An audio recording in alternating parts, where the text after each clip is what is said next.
새벽기도에 나오신 여러분들을 주님의 이름으로 환영하고 축복합니다. 하나님의 은혜와 기도의 응답이 있는 이 새벽이 되시기를 주님의 이름으로 축원합니다. 함께 공동기도문으로 기도하겠습니다. 마음 모아 샘물의 기도를 하나님께 드리겠습니다. 먼저 우리의 믿음을 고백합니다. 우리의 생명과 구원 되시는 하나님 아버지, 우리의 일상이 주님의 사랑과 세밀하신 손길 아래 있음을 고백합니다. 오늘도 마음 다해 주님을 사랑하고 힘을 다해 주의 뜻을 행하는 믿음의 걸음을 걷게 하소서. 나라를 위해 기도합니다. 이 나라를 세우시고 위기 때마다 도우신 하나님, 국민들을 코로나로부터 보호하시고 나라의 안위를 지켜주소서. 경제 상황이 안정되게 하시고 일터를 지켜주시며 평화로운 일상이 회복되게 하소서. 성경의 가치에 부합한 법률과 제도와 문화가 이 땅에 세워지게 하시고 북녘 땅에 신음하는 주의 백성들을 보살펴 주소서. 교회와 예배를 위해 기도합니다. 샘물교회가 교회다운 교회, 기도하는 교회가 되게 하소서. 진정한 예배자가 되게 하시고 하나님의 임재를 경험하며 치유와 회복, 헌신의 결단이 있는 예배가 되게 하소서. 모이는 예배에 더 힘을 내게 하시고 참석할 수 있는 여건을 허락하소서. 담임 목사님과 교역자들에게 성령의 능력과 지혜를 더해 주소서. 다음 세대를 위해 기도합니다. 샘물의 자녀들이 하나님을 경외하는 믿음의 세대가 되게 하소서. 주일의 모임 가운데 건강과 안전을 지켜주소서. 주일학교와 청년들의 여러 행사가 지혜롭게 준비되어 유익한 신앙훈련이 되게 하소서. 청년들의 진로를 열어주시고 교회와 나라의 기둥 같은 일꾼들로 준비되게 하소서. 목장을 위해 기도합니다. 참 목자 되시는 주님, 샘물의 목장에 따뜻함과 기쁨이 넘치게 하시고 서로 무난하고 섬기는 영적 가족이 되게 하소서. 목자들의 영육을 강건하게 하시고 모든 필요를 채워주시며 힘들고 지칠 때 주님의 위로가 함께 하소서. 사람을 남기는 목자와 목장이 되게 하시고 기도의 응답이 풍성하게 하소서. 선교와 선교사님을 위해 기도합니다. 선교의 주인이신 하나님, 코로나의 역경 속에도 복음의 확장이 지속되는 신비로운 역사를 허락하소서. 선교사님과 가족들을 지켜주시고 귀국한 선교사님들에게 안식과 회복을 주소서. 목장과 후원 선교사님의 긴밀한 나눔과 후원이 지속되게 하소서. 샘물 성도들을 위해 기도합니다. 샘물의 모든 가족들을 폭염에서 지켜주소서. 성도들의 필요를 따라 건강과 물질과 회복의 은혜를 주소서. 샘물교회를 찾은 새 가족들이 따뜻한 환대 속에 신앙의 뿌리를 잘 내리게 하소서. 해외에 있는 가족들, 군에 있는 자녀들도 지키고 보호해 주소서. 은혜로우신 예수님의 이름으로 기도합니다. 아멘. 오늘 우리에게 주신 하나님의 말씀은 예레미야 8장 4절에서 12절까지의 말씀입니다. 저와 여러분이 교독해서 읽도록 하겠습니다. 너는 또 그들에게 말하기를 여호와의 말씀에 사람이 엎드러지면 어찌 일어나지 아니하겠으며 사람이 떠나갔으면 어찌 돌아오지 아니하겠느냐. 이 예루살렘 백성이 항상 나를 떠나 물러가면 어찌함이냐. 그들이 거짓을 고집하고 돌아오기를 거절하도다. 내가 귀를 기울여 들은즉 그들이 정직을 말하지 아니하며 그들의 악을 뉘우쳐서 내가 행한 것이 무엇인고 말하는 자가 없고 전쟁터로 향하는 달리는 말같이 각각 그 길로 행하도다. 공중의 학은 그 정한 시기를 알고 산 비둘기와 제비와 두루미는 그들이 올 때를 지키거늘 내 백성은 여호와의 규례를 알지 못하도다. 너희가 어찌 우리는 지혜가 있고 우리에게는 여호와의 율법이 있다 말하겠느냐. 참으로 서기관의 거짓의 붓이 거짓되게 하였나니 지혜롭다 하는 자들은 부끄러움을 당하며 두려워 떨다가 잡히리라. 보라, 그들이 여호와의 말을 버렸으니 그들에게 무슨 지혜가 있으랴. 그러므로 내가 그들의 아내를 타인에게 주겠고 그들의 밭을 그 차지할 자들에게 주리니 그들은 그 가장 작은 자로부터 큰 자까지 다 욕심내며 선지자로부터 제사장까지 다 거짓을 행함이라. 그들이 딸 내 백성의 상처를 가볍게 여기면서 말하기를 평강하다 평강하다 하나 평강이 없도다. 그들이 가증한 일을 행할 때에 부끄러워하였느냐? 아니라 조금도 부끄러워하지 않을 뿐 아니라 얼굴도 붉어지지 아니하였느니라. 그러므로 그들이 엎드러질 자와 함께 엎드러질 것이라. 내가 그들을 벌할 때에 그들이 거꾸러지리라. 여호와의 말씀이니라. 아멘. 오늘 우리에게 주시는 하나님의 말씀은 무릎 꿇기입니다. 오늘 설교의 제목을 엎드러지기 전에 무릎 꿇기라고 정해 보았는데요. 오늘 본문에 나타난 이스라엘 백성들을 향해서 하나님께서는 그들이 엎드러질 것이다 라고 말씀하십니다. 여기서 엎드러진다라는 표현은 원어적으로 멸망하다라는 의미가 있습니다. 그러니까 하나님은 단순하게 그냥 걸어가는 사람이 무언가에 걸려 넘어지듯이 이스라엘을 넘어뜨리겠다 이런 수준이 아니라 멸망시키겠다라는 심판의 메시지를 주고 계신 것입니다. 이유는 간단하죠. 이스라엘의 죄 때문입니다. 하나님은 범죄한 이스라엘의 모습을 보시고 그냥 참지 않으시고 12절에서 내가 그들을 엎드러지게 할 것이다. 벌할 것이다. 그들이 거꾸러질 것이다.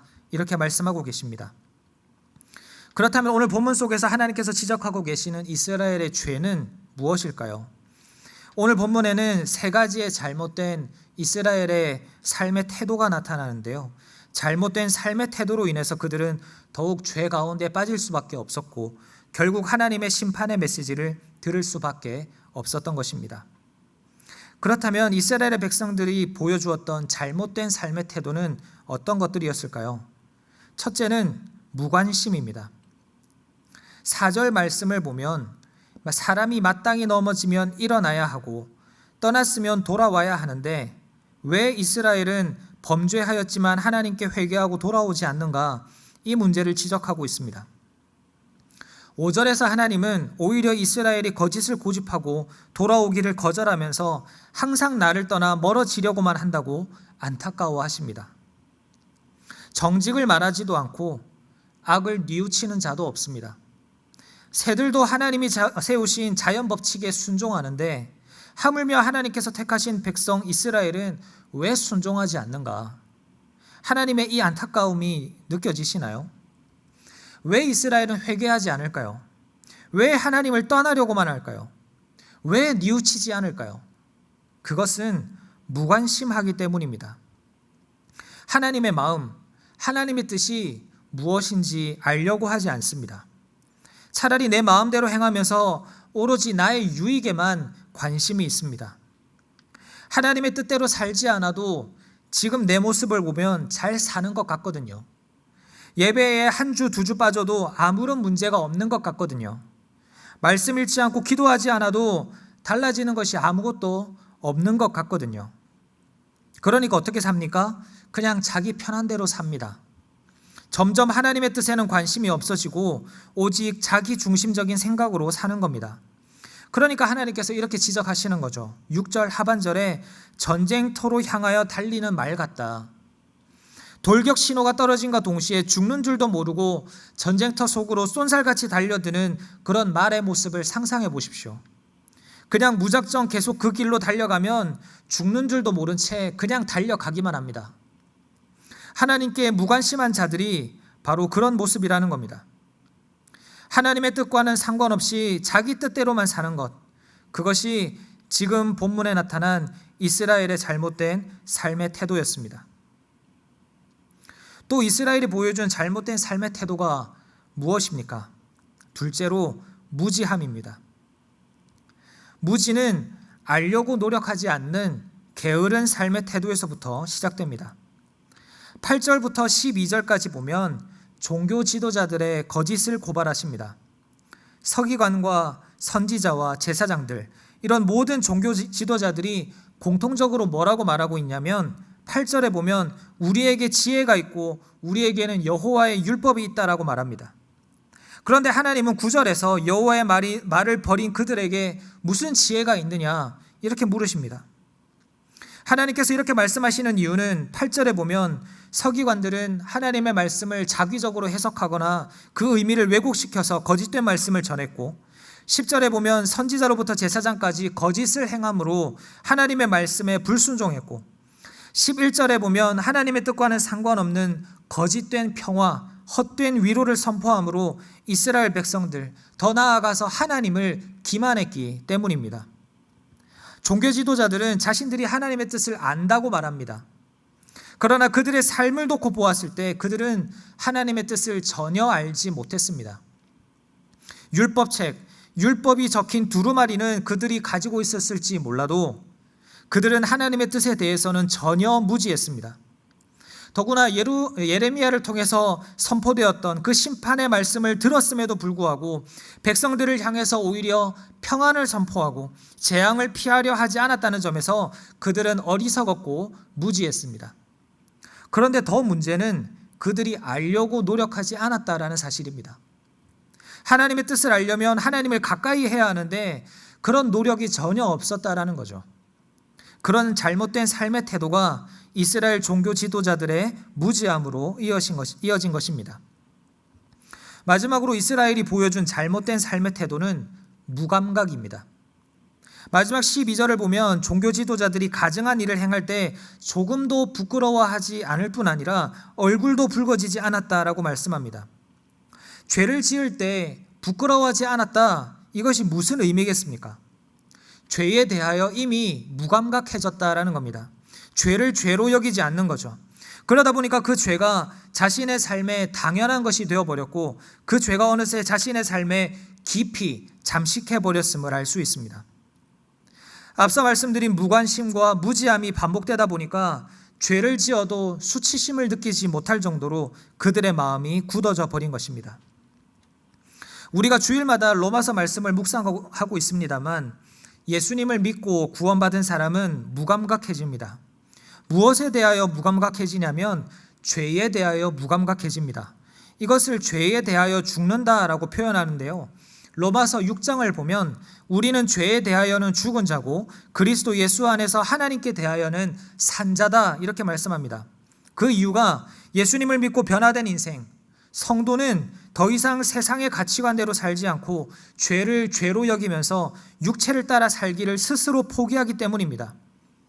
그런데 오늘 본문의 이스라엘 백성들은 완전히 정반대의 모습을 보여주고 있죠. 표현만으로는 우리 성도들이나 본문의 이스라엘 백성들이나 똑같이 죄에 대하여 무감각합니다. 그러나 우리는 죄 앞에서 죄를 미워하는 차원에서 무감각이라면 본문의 이스라엘 백성들은 죄를 용납하는 차원에서 무감각합니다.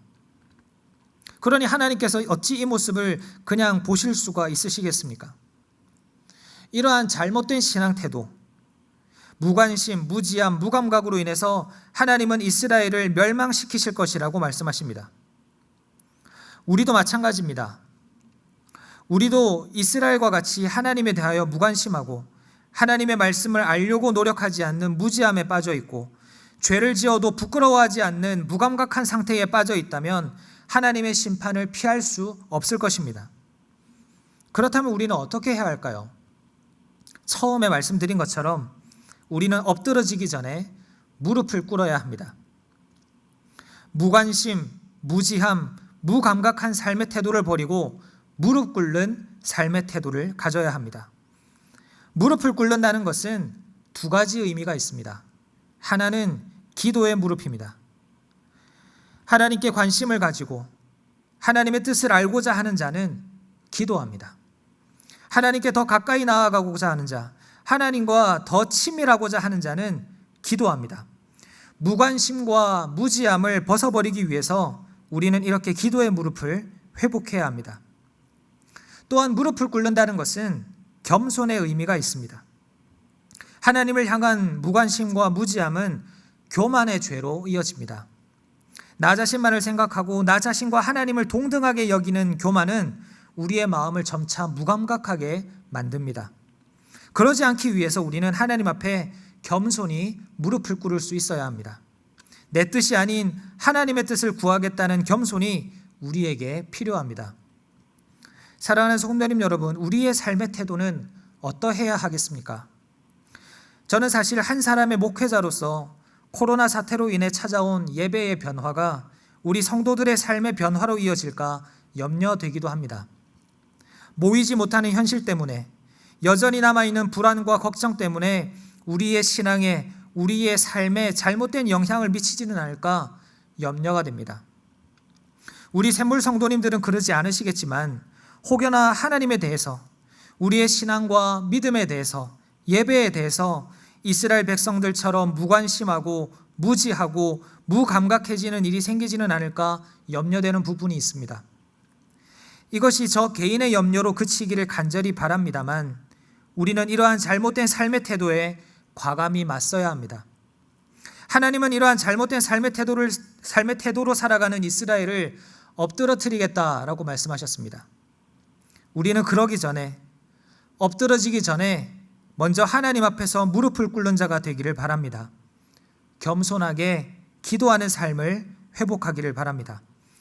엎드러지면 일어설 수 없지만 무릎을 꿇으면 주와 함께 날아오를 수 있습니다. 오늘 하루도 우리의 삶 가운데서 겸손과 기도를 회복하는 우리 모두가 되시기를 주님의 이름으로 축원을 드립니다.